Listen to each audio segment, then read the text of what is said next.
Kritika. Dr. Keerthi, before we dive in, tell our listeners your story, who you are, what you bring to the table in terms of qualification and expertise, and also what's your secret formula when it comes to teaching and connecting with your students. Namaste everyone. This is Dr. Keerthi, and I would just like to tell you about my profession as a teacher. Of course, teaching is a very good profession. When it comes to teaching, I am a kind of a teacher where I bring confidence within my students. I make them to explore the different areas or the different expertise what they are specialized in. And when it comes to my qualification, definitely yes, I love being with children. That is why I chose my doctorate to be specifically in psychology. I did my master's in Bangalore University, and soon after that, I was working as a professor in Sri Bhunendra College nearly for a period of 12 years. And in that span of time, I felt that somewhere psychology being my favorite subject, I should delve into it more, and that's why I thought of doing B.Ed. I completed my B.Ed with a very good ranking as well, and soon after that, I felt the need for a doctorate, for a degree of doctorate. So then I just decided that I'll have my PhD or my doctorate in a subject known as mindfulness. Mindfulness came to my mind because I thought students, as well as we being as human beings, we all need to observe more. We need to be aware of things, and also we need to gain more attention, and we need to be in the present moment. Keeping these things in mind, I chose my subject to be into mindfulness, and now today I'm a mindfulness trainer and I have my doctoral degree in mindfulness at workplace.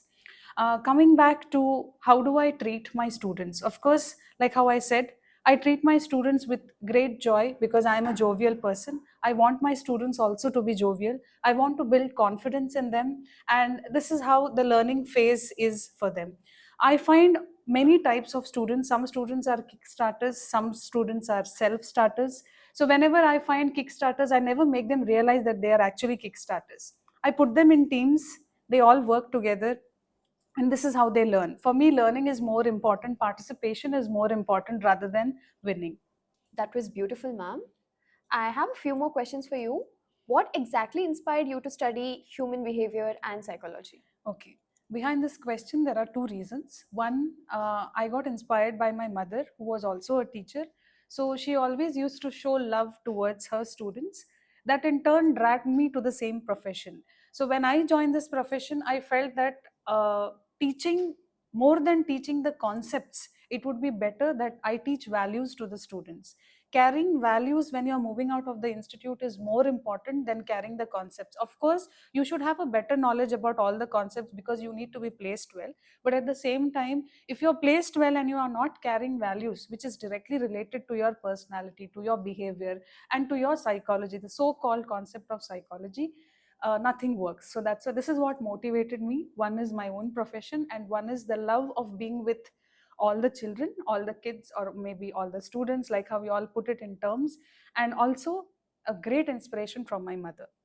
That's great. Okay. How do you feel Gen Z students cope up with different challenges which they face in their corporate jobs? Okay. Gen Z, in the sense, I feel they are more technologically advanced and they actually know to choose their path. What is good, what is right, what is wrong. They are matured enough to choose. It was not like how we were when we were kids or when we were students. Nowadays, I see students, they are more energetic, they are more spontaneous. If you ask one question to them, they have a series of answers. They have different options, they have different choices. So, this makes them more advanced. Technically also they are quite advanced, they are quite forward. And one more thing, fear. Yes, they have fear, they have a lot of stress, they have a lot of pressure, all this, but at the same time they have that much of potentiality to move forward with these challenges. Okay. What are the principles that you can suggest to explain human behavior in organization?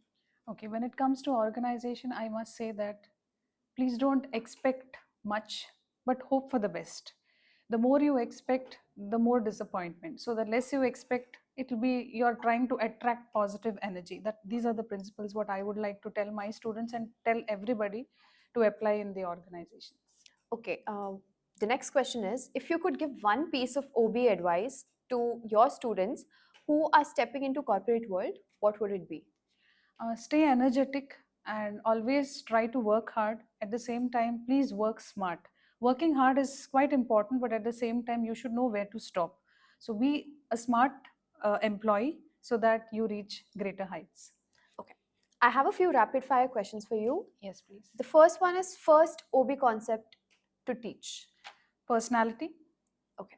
Are you more data driven or gut feeling? gut feeling.